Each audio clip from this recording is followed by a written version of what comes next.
Hello प्यारे बच्चों, आज की इस वीडियो में देखेंगे 8th ग्रेड अभ्यास पुस्तिका कक्षा 7 विषय हिंदी सत्र आपका ये 2025-26 की आपकी न्यू बुक है।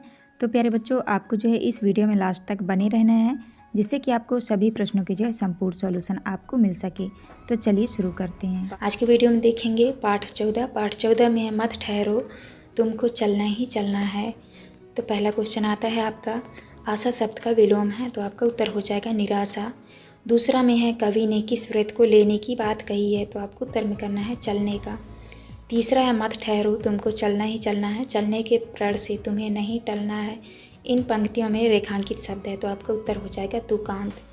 इसके बाद नेक्स्ट आता है आपका चौथा में है दृढ़ निश्चय दिलाता है, उत्तर हो जाएगा सफलता। पाँचवा में है पथ के कांटों को पैरों से चलना है, पंक्ति में रेखांकित शब्द का पर्यायवाची शब्द है, तो आपका उत्तर हो जाएगा रास्ता। नेक्स्ट आता है आपका खाली स्थान वाले प्रश्न, तो आपको छठवें में भरना है उपसर्ग, सातवें में भरना है आपको गतिशीलता। इसके बाद नेक्स्ट है आपका आठवें में भरना है आपको पतन, नौवें में भरना है आपको जनहित और 10वें में भरना है आपको पछताना।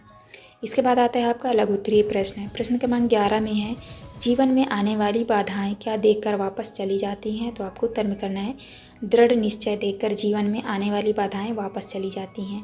इसके बाद नेक्स्ट क्वेश्चन है आपका मत ठहरो, तुमको चलना ही चलना है, कविता के आधार पर कवि कौन सा व्रत लेने को कह रहे हैं, तो आपको उत्तर में करना है कवि चलने का व्रत लेने को कह रहा है। 13 में है पथ के कांटे किस बात का प्रतीक है, कविता के आधार पर बताइए, तो आपको उत्तर में लिखना है पथ के कांटे जीवन की कठिनाइयों और बाधाओं का प्रतीक है। इसके बाद 14 में है दृढ़ निश्चय लख वे स्वयं चली जाती है, पंक्ति में लख शब्द का अर्थ है, तो आपको उत्तर में करना है लख शब्द का प्रयोग देखने के अर्थ में किया गया है, अर्थात बाधाएं दृढ़ निश्चय को देखकर चली जाती हैं। इसके बाद नेक्स्ट क्वेश्चन आता है आपका प्रश्न क्रमांक 15। प्रश्न क्रमांक 15 में है जब चलने का व्रत लिया ठहरना कैसा, अपने हित सुख की खोज बड़ी छलना है, पंक्तियों का भावार्थ लिखिए। आपको उत्तर में करना है जब हमने जीवन में आगे बढ़ने का संकल्प लिया है तो रुकने का कोई कारण नहीं है, व्यक्तिगत सुख की खोज केवल एक मृग तृष्णा है जो हमें हमारे लक्ष्य से भटका सकती है। इसके बाद आता है आपका प्रश्न क्रमांक 16 में कवि निरंतर चलते रहने को महत्व क्यों दे रहा है, तो आपको उत्तर में करना है कवि निरंतर चलते रहने को इसलिए महत्व दे रहा है क्योंकि जीवन में गतिशीलता की प्रगति का प्रतीक है। इसके बाद नेक्स्ट क्वेश्चन है आपका 17 में है कविता में निरंतर चलने का महत्व बताया गया है, आप पढ़ने का महत्व बताइए, पंक्तियों की रचना कीजिए। तो आपको उत्तर में करना है ज्ञान की ज्योत जलाओ जीवन का सच है, पढ़ने से मिलती शक्ति बढ़ती समझ है, शिक्षा से ही पाते हम मंजिल की राह, हर कदम पर मिलता हमें उजियारा है, तो आपको इस तरह करना है। इसके बाद नेक्स्ट आता है आपका 18 में है कर लिया काम भज लिया राम यह सच है, अवसर खोजकर तो सदा हाथ मलना है, उपर्युक्त पंक्तियों का अर्थ स्पष्ट कीजिए। तो आपको उत्तर में लिखना है अर्थ, अगर आपने अपने कर्तव्य का पालन किया और सही समय पर अवसर का लाभ उठाया तो अच्छा है, लेकिन अगर समय पर अवसर नहीं लिया तो पछताना ही रह जाता है।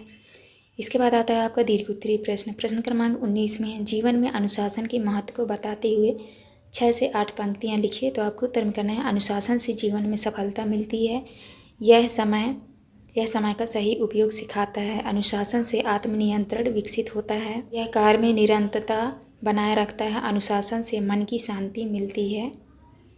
तो आप किस तरह करना है। इसके बाद आता है आपका प्रश्न क्रमांक 20 में मत ठहरो, तुमको चलना ही चलना है, कविता का सार अपने शब्दों में लिखिए।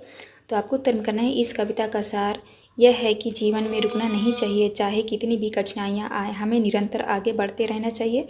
ठहराव पतन का प्रतीक है, जबकि निरंतरता सफलता की कुंजी। कवि हमें प्रेरित करता है कि हम साहस और निश्चय के साथ चुनौतियों का सामना करें और अपने लक्ष्य की ओर बिना रुके बढ़ते रहें। तो आपको इस तरह आंसर करना है। ये था आपका लास्ट क्वेश्चन। यहाँ पे हमारी वीडियो कंप्लीट होती है। वीडियो अच्छी लगे तो प्लीज़ हमारे चैनल को लाइक एंड सब्सक्राइब करिएगा। मिलते हैं नेक्स्ट वीडियो में।